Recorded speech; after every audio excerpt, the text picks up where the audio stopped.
Vítejte ve výukovém videu pro nastavení systému Grasp v Seizu Studiu. Toto video vás provede nastavením Seizu Studia pro systém Grasp. Po kliknutí na Setup přejdeme do sekce Environments. Nyní se nacházíme na hlavním panelu, se kterým budeme pracovat. Do menu Environments vstoupíme kliknutím na ikonu v pravém horním rohu. Zde můžeme vytvářet a spravovat více prostředí s různými nastaveními. Vytvoříme nové prostředí a zobrazí se nám seznam položek. V rámci vybraného prostředí klikneme na ikonu plus vedle označení Robot a vybereme model našeho robota ze seznamu. Uložíme nastavení a pokračujeme na nastavení Vision System. Podobně jako při konfiguraci robota, vybereme Vision System, který používáme. K dalším nastavením se dostaneme přes rozbalovací menu pod položkou Vision System. Tato nastavení budeme řešit později. Musíme definovat všechno příslušenství připojené k našemu robotu, které později umístíme. Zadáme název zařízení a nahrajeme modely. Začneme přidáním flange. Kolizní model je nezbytný. Pro snazší manipulaci v pozdějších krocích můžeme nahrát i vizuální model. Klikneme na Save a obdobně provedeme tyto kroky pro všechna potřebná zařízení. Můžeme použít různé barvy pro lepší přehlednost. Položky můžeme přidávat v následujícím pořadí: Flange, Mount, Tool, Gripper, Finger 1 a Finger 2.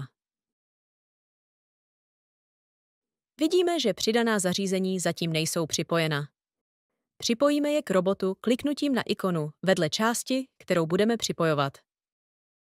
Ze seznamu vybereme, k čemu bude vybraná část připojena. Nejprve připojíme flange k robotu. Použijeme nástroje k posunu a rotaci části. Pro přesnost můžeme využít souřadnice. Pokračujeme připojováním všech přidaných zařízení. Abychom zabránili kolizím, můžeme použít Wireframe Mode.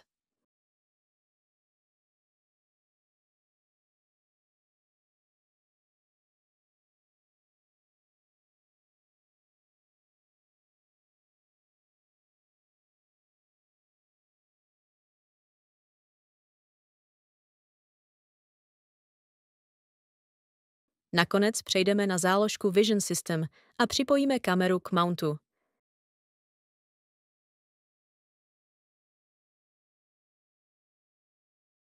Když jsou zařízení propojena, můžeme provést finální úpravy. Pokud máme v oblasti robota nějaké překážky, nahrajeme je v položce Obstacles. Přidáme modely jakýchkoliv objektů v blízkosti robota, kterým se musí vyhnout. V sekci Robot Cell přidáme model buňky nebo prostředí, ve kterém se náš robot nachází. Zde nahrajeme soubory modelu naší buňky, podobně jako jsme nahrávali zařízení v předchozích krocích. Pokud náš robot vybírá díly z kontejneru, definujeme jej v záložce Container. Nahrajeme kolizní model a přidáme soubor .pb jako požadovaný point cloud. Definujeme bod středu nástroje TCP tím, že ho umístíme na střed v horní oblasti fingerů. Do sekce Parts přidáme model dílu, který bude robot vybírat. Zadáme název, nahrajeme Collision model a další potřebné modely. Pokud už máte soubor s úchopnými body, gripping points, nahrajte jej zde. Jinak toto pole prozatím ponecháme prázdné. Nahrajeme point cloud našeho dílu a klikneme na Save. Upravíme Workspace Cell.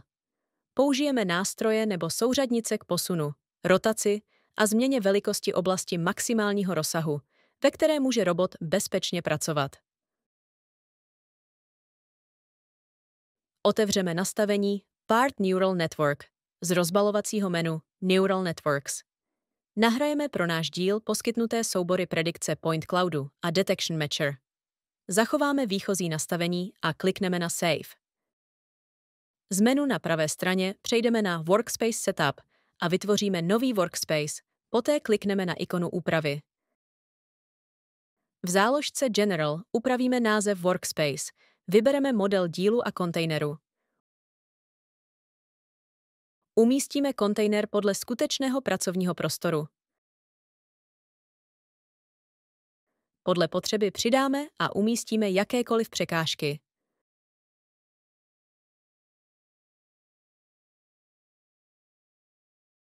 Možnost Container Mode nám umožní určit, jak bude kontejner detekován. Fixed znamená, že kontejner je vždy umístěn v místě, které jsme definovali. Detection Optional znamená, že systém detekuje kontejner, pokud je na místě, ale bude pracovat i bez něj. Detection Required znamená, že systém automaticky detekuje kontejner a proces se zastaví, pokud se tak nestane. Režim Crop Volume Mode odstraňuje nepotřebná data ze scény pro rychlejší výpočty. Vybereme Fixed pro manuální definování oblasti nebo Inner Volume pro automatické odstranění okolní oblasti našeho kontejneru. Pokračujme na záložku Photo Position.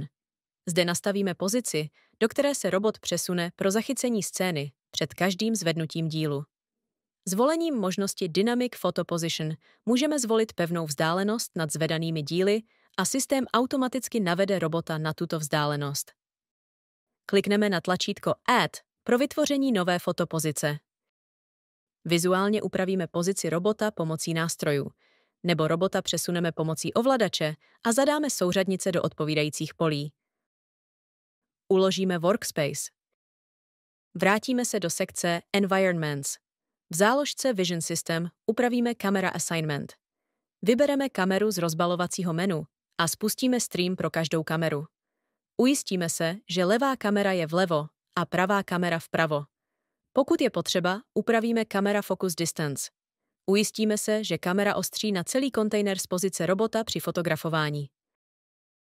Otevřeme položku Calibration a zahájíme proces. Kalibrace zabere několik minut. Výsledek by měl být OK. Pokud kalibrace úspěšně proběhla, byla uložena a správně aplikována do konfigurace systému Seizu Grasp. Pokud je výsledek kalibrace NOK, kalibrace nebyla úspěšně dokončena a musí být provedena znovu. Po dokončení a úspěšné kalibraci okno zavřeme. Nyní se vrátíme k nastavení úchopných bodů od začátku. Přejdeme k našemu dílu a z rozbalovacího menu klikneme na šipku vedle položky Gripping Points pro otevření nového okna. Použijeme nástroje pro posun a rotaci gripru kolem našeho dílu a vytvoříme více možných pozic pro uchopení dílu. Zvolením možnosti Gripping Points in Approach zajistíme opatrnější přiblížení gripru k dílu. Přidáme nové skupiny a použijeme možnost Clone pro vytvoření více bodů. Použitím nástrojů při klonování vytvoříme mnoho úchopných bodů, rovnoměrně rozmístěných od počátku k vybranému místu. Snažíme se vytvořit co nejvíce různých úchopných bodů pro nejlepší spolehlivost a výkon.